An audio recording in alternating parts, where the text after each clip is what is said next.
as the reality of recovery sets in. Thousands still without running water, some loved ones still missing. The National Guard showing NBC News their challenging operations as they navigate through North Carolina's Blue Ridge Mountains. Wyatt Bumgarner grew up in this terrain, a cowboy and professional horse trainer. Hey, sweetie. When Helene hit washing away roads and homes, that homegrown knowledge became crucial for towns like Burnsville. Come on, friends.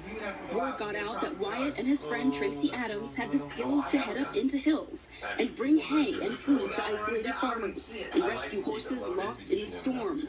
How does it feel for you to see people experiencing that kind of loss, to be finding animals who've been stranded for days in some cases?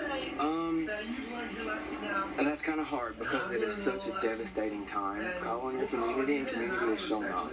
Residents here feel they're getting less federal support than the city of Asheville, and that when help does come, people aren't always equipped.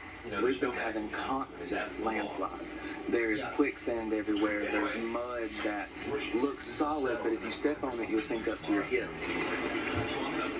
This Black Hawk blowing away community supplies on Sunday night when they failed to land. For many, federal aid feels slow. Have you seen anyone from FEMA? No.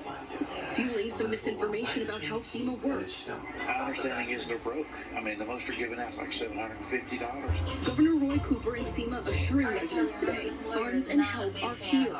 FEMA has, I think, more than 104,000 people who have registered for assistance. More than $31 million has been distributed.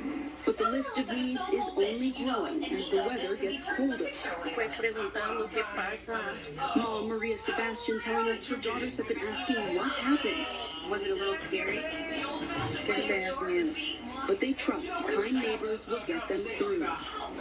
And in Toledo, thousands of residents are still without power tonight as well. When is it expected to be restored? Governor Roy Cooper announced that as much as 90% of the power supply could be back on tomorrow, but that fixing the water systems will take time, Lester. All right, Antonia, thank you.